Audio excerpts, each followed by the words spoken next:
স্বামী স্ত্রী পাশাপাশি ঘুমিয়ে আছে, এরপরেও তারা দুইজন জিনা করে, এটা কেমনে সম্ভব? কত আশ্চর্যের বিষয়, আমাদের প্রত্যেকের ঘরে ঘরে প্রতিদিন জিনা হয়, আমাদের জানা নাই। কি হয়? হ্যাঁ, জিনা হয়। এটা কেমনে সম্ভব? স্বামী স্ত্রী জিনা মানি দলিল আছে তো, সহিহ বুখারী 6612 6612 নম্বর হাদিস। ক্বালা রাসূলুল্লাহ সাল্লাল্লাহু আলাইহি ওয়াসাল্লাম, আল্লাহ নবী বলেন, ইন্নাল্লাহা কাতাবা আলা ইবনি আদম হাজ্জাহু মিনাজ জিনা আদরাকা যালিকা লা মাহালা। নিশ্চয় আল্লাহ আদম সন্তানকে জিনার পরীক্ষা দ্বারা পরীক্ষা করবে। এই পরীক্ষায় আমি, আপনি, আলেম, সাধারণ সবাই পড়া লাগবে, কোনো সন্দেহ নাই, সবার পড়তে হবে এই পরীক্ষায়। ফাজিনাল লিসান আল মানতিক, মুখের জিনা হলো কথা বলা। যেই নারীর সাথে অবৈধভাবে দেখা দেওয়া হারাম, এই নারীর সাথে কথা বলা হারাম। যেই নারীর সাথে সরাসরি কথা বলা হারাম, ওই নারীর সাথে মোবাইলে কথা বলাও হারাম। মোবাইলে কথা বলা, অপ্রয়োজনীয় ভাবে কোনো নারীর সাথে মোবাইলে কথা বলা হারাম। এটা কেমন জানি না, এটা মানতেই পারেন না, হারাম তো হারাম তো হারামই। ফাজিনাল লিসান আল মানতিক, মুখের জিনা হলো কথা বলা। মুখের জিনা কি বলা? কথা বলা। আর মেধা নষ্ট হয় এইভাবে জিনা করে, মনে করে শুধু এইগুলা এই জিনার মাধ্যমে ছাত্ররা মোবাইলের জিনা করতে করতে মেধা নষ্ট করে একদম জীবনটা শেষ করে। ওয়াজিনাল ইয়াদাল বাত, হাতের জিনা হলো স্পর্শ করা। নারীর সাথে অবৈধভাবে কথা বলার পর রাতের বেলা বালিশের মধ্যে মাথা লাগায় কল্পনা করে, না জানি মেয়েটা দেখতে কেমন।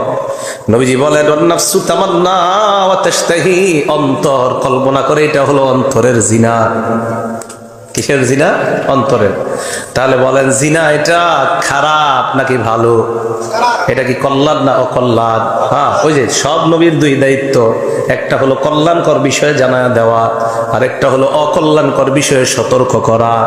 নবী বলেন, আমার কাছে ওয়াদাবদ্ধ হও, তোমরা শিরিক করবা না, জিনা করবা না, চুরি করবা না। ওয়ালা তাকতুলু আওলাদাকুম খাশিয়াতাল ইনফাক, দারিদ্রতার ভয়ে সন্তান হত্যা করবা না। আরেকটা সন্তান নিলে কে খাওয়াবে এটারে, এই ভয়ে সন্তান হত্যা করবা না। স্বামী স্ত্রী পাশাপাশি ঘুমিয়ে আছে, এরপরেও তারা দুইজন জিনা করে, এটা কেমনে সম্ভব? স্বামী স্ত্রী জিনা মানি স্ত্রী আরেকজনের সাথে মোবাইলে চেটিং করে, স্বামী আরেকজনের সাথে চেটিং করে। এই যে অবৈধভাবে অন্যায়ভাবে চেটিং করা, এটা হাতের জিনা, কন্তরের জিনা। আর মোবাইলে কথা বললে কানের জিনা, মুখের জিনা। কিসের জিনা? একজন আরেকজনের ধোকা দিয়া আরেকজনের সাথে কথা বলে। নাসাই শরীফ 4181 নাম্বার হাদিস। এই হাদিসের বর্ণনাকারী উমামা বিনতে রুকাইয়াহ রাদিয়াল্লাহু তাআলা আনহা বলেন, আনহা মহিলা না পুরুষ? মহিলা। তিনি বলেন, আতাইতুন নাবিয়্য সাল্লাল্লাহু আলাইহি ওয়াসাল্লাম ফি নিসওয়াতিন মিনাল আনসার, একদল আনসারী নারীর সাথে আল্লাহ নবীর কাছে আমি আসলাম। নবীজির কাছে আসার পর আল্লাহ নবীর কাছে আমরা বায়াত হলাম। বায়ানান নাবিয়্য সাল্লাল্লাহু আলাইহি ওয়াসাল্লাম আলা আল্লাহ নুশরিকা বিল্লাহি শাইআ, আমরা নারীরা আল্লাহ নবীর কাছে বায়াত হলাম। ইয়া রাসূলুল্লাহ, আমরা নারী সম্প্রদায় আল্লাহর সাথে শিরিক করব না, এই মর্মে আপনার কাছে আমরা বায়াত হলাম। তাহলে নারীরাও বায়াত হলেন, নারীরা শিরিক করবে না। 2 নাম্বার, আল্লাহ নাসরিকা, আমরা চুরি করব না। ও আল্লাহ নাজনিয়া, আমরা ব্যভিচার করব না। ও আল্লাহ নাতিয়া বিবহতারিন নাফতারিহি বাইনা আইদিনা ওয়া আরজুলিনা, নিজেরা বানিয়ে কোনো মিথ্যা কথা বলবো না। ওয়ালা নাসিকা ফি মারুফ, ন্যায় সঙ্গত কোনো কাজে আপনার নাফরমানি আমরা করব না।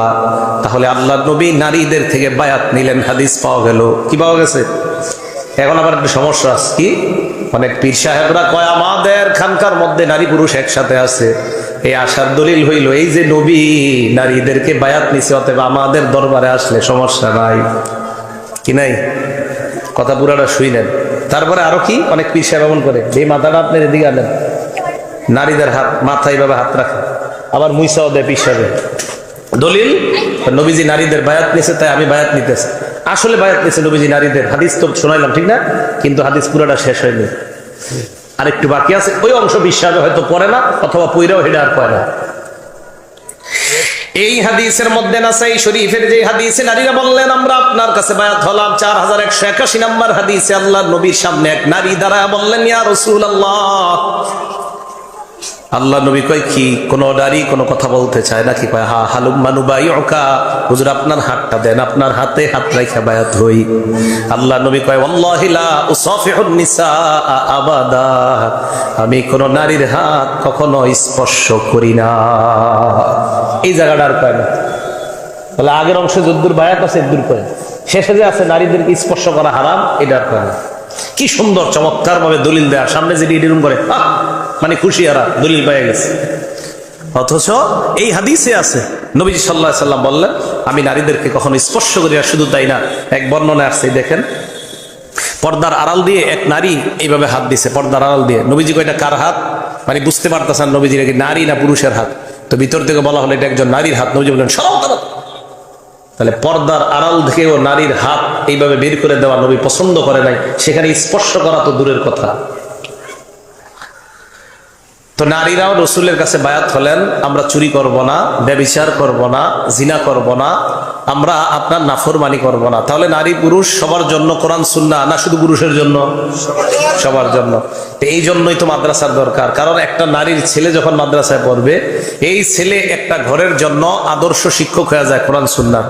দেখবেন কারো সন্তান যখন মাদ্রাসায় পড়ে, ও বাসায় গিয়ে বলে 1 নাম্বার মাখরাজ, 2 নাম্বার মাখরাজ, এগুলো বলতে থাকে।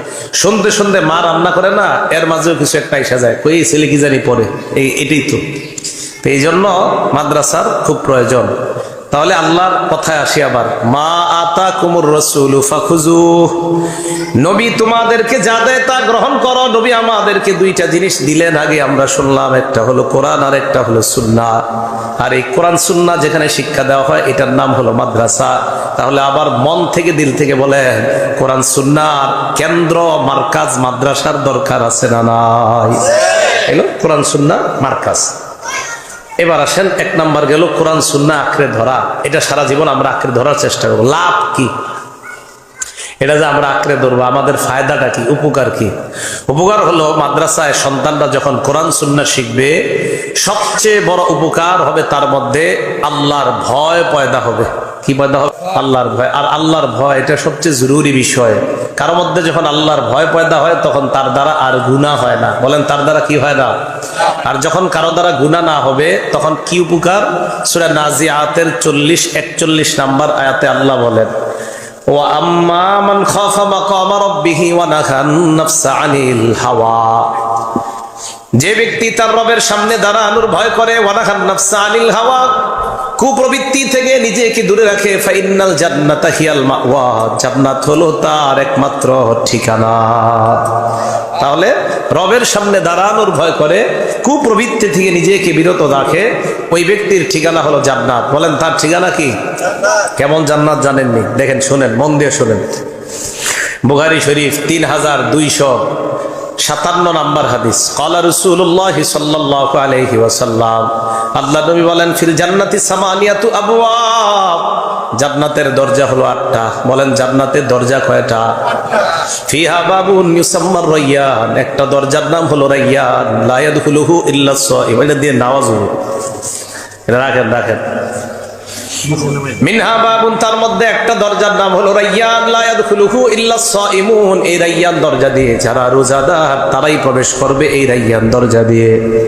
তাহলে জান্নাতের দরজা হলো 8টা, একটা দরজার নাম হলো রায়্যান। এমন একটা জান্নাত যেই জান্নাতের দরজার নাম হলো, একটা দরজার নাম হলো রায়্যান। তো জান্নাতের দরজা হবে মোট কয়টা? 8টা। দরজার মধ্যে কি লেখা আছে একটু মন দিয়ে শুনেন, তো এই লেখা অনুযায়ী আমল করার চেষ্টা করবেন। দরজা দিয়ে যারা ঢুকবে, ঢুকার সময় দেখবে দরজার মধ্যে লেখা, আপনারা দেখবেন অনেকের বাসায় ঢুকতে দরজার মধ্যে বিভিন্ন শব্দ লেখা থাকে, লা আল্লাহু, লা ইলাহা ইত্যাদি লেখা থাকে। জান্নাতের দরজায় লেখা আছে। একটা কিতাব আছে, হাদিসের নাম সিলসিলাতুস সহিহা 3407 নাম্বার হাদিস। ক্বালা রাসূলুল্লাহ সাল্লাল্লাহু আলাইহি ওয়াসাল্লাম, আল্লাহ নবী বলেন জান্নাতের দরজার মধ্যে লেখা, সাদাকাতু বিআশরি আমসালিহা, সদকা করলে 10 গুণ সওয়াব। কয় গুণ? আল করজু বিআশরি ওয়া বিসামানিয়াতা আশারা, কর্জে হাসানা দিলে 18 গুণ সওয়াব পাওয়া যায়। এই জামানায় আবার কর্জে হাসানা ঝামেলা, কেউ কর্জা নিলে আর দিতে চায় না, কি করতে চায় না, দিতে চায় না। যারা দিতে না চায় এগুলোরও খবর আছে, বুখারীর বর্ণনা। ক্বালা রাসূলুল্লাহ সাল্লাল্লাহু আলাইহি ওয়াসাল্লাম, নবীজি বলেন, মান আখাযা আমওয়ালান নাস ইউরিদু আদাআহা, কোন ব্যক্তি যদি অন্য কোন মানুষের সম্পদ নেয় এই নিয়তে আদায় করে দিবে, আমি আপনার কাছ থেকে 10,000 টাকা নিলাম, আমার নিয়ত হলো আমি টাকাটা পরিশোধ করে দিব। আনার পর আমি নিয়ত করলাম আগামী 3 মাসের মধ্যে আপনার টাকা পরিশোধ করার পরিপূর্ণ আমার নিয়ত। আল্লাহ নবী কয় আদাল্লাহু আনহু, কোনো না কোনো ভাবে আল্লাহ ওই বান্দাকে এই ঋণ পরিশোধ করার ব্যবস্থা করে দিবেন। আল্লাহ পরিশোধের ব্যবস্থা করবেন আপনার যদি দেওয়ার নিয়ত থাকে। এখন আপনার নিয়তই দেওয়ার না, আর যদি আপনার নিয়ত হয় টাকাটা নেওয়ার পর মেরে দিব, আল্লাহ আপনাকে ধ্বংস করে দিবেন। শুধু তাই নয়, যদি আপনাকে ধ্বংস না করে আপনার পরবর্তী প্রজন্ম যেগুলা হবে এইগুলার অবস্থা হবে খারাপ। তা জান্নাতের দরজার মধ্যে কি লেখা? লেখা হলো সৎকার সব হলো 10 গুণ, আর কর্জে হাসানার সব হলো 18 গুণ। দরজা দিয়ে কাদেরকে ডাকা হবে দেখেন, সহিহ বুখারী হাদিস নাম্বার 1897 নাম্বার হাদিস, 1897 1897। ক্বালা রাসূলুল্লাহ সাল্লাল্লাহু আলাইহি ওয়াসাল্লাম, আল্লাহ নবী বলেন, মান কানা মিন আহলিস সালাহ, দুনিয়ার মধ্যে যারা নামাজ আদায় করত, দুইয়া মিন বাবিস সালাত, কিয়ামতের ময়দানে জান্নাতের বাবুস সালাহ নামক দরজা দিয়ে তাদেরকে ডাকা হবে। কি দরজা? বাবুস সালাহ। আসো আমার দিকে আসো। ওয়ামান কানা মিন আহলিল জিহাদ, দুনিয়ার মধ্যে যারা আল্লাহর রাস্তার মুজাহিদ, দুইয়া মিন বাবিল জিহাদ, তাদেরকে জান্নাতের মধ্যে বাবুল জিহাদ নামক দরজা দিয়ে ডাকা হবে।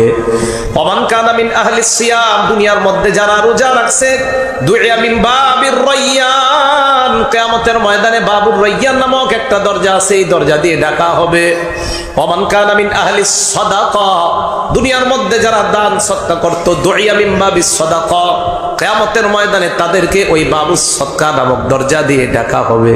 এবার দেখেন কি কয় আবু বকর সিদ্দিক বলে, ইয়া রাসূলুল্লাহ ফাহাল ইউদআ আহাদুন মিন তিলকাল আবওয়াবি কুল্লিহা, আপনি জান্নাতের দরজার কথা বললেন, এই দরজার বিবরণ আপনার কাছ থেকে জানলাম, এমন কি কেউ আছে জান্নাতের যতগুলা দরজা সবগুলা দরজা দিয়ে কাউকে ডাকা হবে, আপনার উম্মতের কেউ এমন আছে কিনা? আল্লাহ নবী বলেন, আবু বকর, আমার অসংখ্য অগণিত উম্মত যাদের জন্য জান্নাতের সবগুলা দরজা পাগল থাকবে, আমার মধ্য দিয়ে তুমি প্রবেশ করো। এবার আল্লাহ নবী বলেন, আবু বকর, আরজু আন তাকুনা মিনহুম, আমার আশা জান্নাতের সবগুলা দরজা দিয়ে যাদেরকে ডাকা হবে, তুমি আবু বকর তাদের একজন হবা, তুমি তাদের একজন হবা। এটা হলো জান্নাতের দরজা। এখন দেখেন, আম্মা মান খাফা মাকামা রাব্বিহি ওয়া নাহান নাফসা আনিল হাওয়া। প্রথমে বললাম আমাদের মাদ্রাসাগুলোতে 2 জিনিস শিক্ষা দেওয়া হয়, একটা হলো কোরআন আর একটা হলো সুন্নাহ। ফলাফল কি হয়? আল্লাহর ভয় তার মধ্যে পয়দা হয়। আল্লাহর ভয় যখন পয়দা হয়, আল্লাহর জান্নাতের মেহমান হওয়া যায়। একটা সন্তান মাদ্রাসায় পড়লে ঘরে টেলিভিশন আস্তে আস্তে উঠে যায়, ঘরে গুনাহের পরিবেশগুলো ওই সন্তানের কারণে আস্তে আস্তে চলে যায়। একটা সন্তান যদি আলেম হয়, এই জন্য মাদ্রাসার অনেক প্রয়োজন, মাদ্রাসার অনেক জরুরত। আল্লাহ পাক রব্বুল আলামিন ইসলামের খেদমত করার জন্য মাদ্রাসাগুলাকে আল্লাহ যেন ব্যাপকভাবে কবুল করে নেয়, আর মাদ্রাসার যত প্রয়োজন আল্লাহ গাইবি খাজানা থেকে পুরা করে দেয়, বলেন আমিন। তো কোরআন সুন্নাহর প্রচার প্রসারণার কেন্দ্র এই মাদ্রাসাগুলা, 1 নাম্বার কথা। 2 নাম্বার কথা, আমি আপনি আমরা যদি কোরআন সুন্নাহর উপর অটল থাকতে চাই 24টা ঘন্টা মরণ পর্যন্ত, তাহলে আমাদের 2 নাম্বার কাজ হলো প্রতিনিয়ত ভালো আমল কম হইলেও প্রতিনিয়ত করা। বলেন, ভালো আমল কম হলেও প্রতিনিয়ত করা। এখন আমি এটা কেন বললাম প্রতিনিয়ত ভালো আমল কম হলেও করা? মানে একদিন এই মাদ্রাসায় এসে দেখেন 24 ঘন্টা ফজরের পরেও আমল, মাগরিবের পরেও আমল, আলাদা তাদেরকে আমল, দোয়া শেখানো হয়, কোন সময় কোন দোয়া পড়তে হয় এগুলা তাদেরকে শেখানো হয়। তো 2 নাম্বার কথা, কোরআন সুন্নাহ তথা সিরাতে মুস্তাকিমের উপর থাকার দ্বিতীয় উপায়ের নাম হলো আমল ধারাবাহিকভাবে করা। আমলটা যদিও কম হয়, আমলটা যদিও কি হয়, কম হয়। সহিহ বুখারীর বর্ণনা, ক্বালা রাসূলুল্লাহ সাল্লাল্লাহু আলাইহি ওয়াসাল্লাম, আল্লাহ নবী বলেন, ইন্না আহাব্বাল আমালি ইলাল্লাহি মা দামা ওয়া ইন কাল্লা, আল্লাহর কাছে সবচেয়ে প্রিয় আমল হলো এই আমল যে আমলটা ধারাবাহিকভাবে করা হয়, যদিও আমলের সংখ্যা কম হয়। আমল কম কিন্তু ডেলি করে, প্রত্যেক ফরজ নামাজের পর আয়াতুল কুরসির আমল আছে না নাই? আমাদের মাদ্রাসাগুলোতে আইসা দেখেন বাচ্চাদেরকে প্র্যাকটিক্যালি আমল শেখানো হয়। ক্বালা রাসূলুল্লাহ সাল্লাল্লাহু আলাইহি ওয়াসাল্লাম, বুলুগুল মারাম হাদিসের কিতাব 97 নম্বর হাদিস, আল্লাহ নবী বলেন, মান ক্বারা আয়াতুল কুরসি দুবরা কুল্লি সালাতিন মাকতুবা লাম ইয়ামনাহু মিন দুখুলিল জান্নাহ ইল্লা আল মাউত। যে ব্যক্তি প্রত্যেক 5 ওয়াক্ত নামাজের পর আয়াতুল কুরসি পড়ে মরবে, জান্নাতে যাবে। এখন এই কথাটা ঘরে বাহিরে কি প্রচার করা দরকার আছে না? এখন আমাদের মাদ্রাসাগুলো তাই সাথে দেখেন প্র্যাকটিক্যালি বাচ্চাদেরকে শেখানো হয়। এগুলা কি হুজুর শেখানো হয় না? জিজ্ঞাসা করেন, এগুলা শেখানো হয়। তাহলে প্র্যাকটিক্যালি নিয়মিত আমলের এই চর্চা অব্যাহত থাকলে সিরাতে মুস্তাকিমের উপর সহজ হয়ে চলা। তো এই প্র্যাকটিক্যালি আমলগুলা, আমি এরকম বলতেছি না যে আপনি খালি আপনাকে প্রতিষ্ঠান না, আমি বলতে যেই প্রতিষ্ঠানে প্র্যাকটিক্যাল শেখানো হোক, মানে আমি এটার কথা কেন, আমি এই প্রতিষ্ঠানগুলোতে আমি পড়ছি তাই বলতেছি। তো প্র্যাকটিক্যালি আমলগুলা হাতে কলমে বাচ্চাদেরকে শিক্ষা দেওয়া হয়। দেখবেন এটা তো শুরু মাদ্রাসা, সামনে বছর দেখবেন এই মাদ্রাসার ছাত্র জানাজা পড়ায়, জুমার নামাজ পড়ায়, এরকম শিখা আছে, এরকম আপনাদেরকে স্টেজে দেখানো হবে। তো 2 নাম্বার, আমল ধারাবাহিকভাবে করা, আমলটা যদিও কম হয়। 3 নাম্বার, ঈমানকে তাজা করা। বলেন ঈমান কি করা?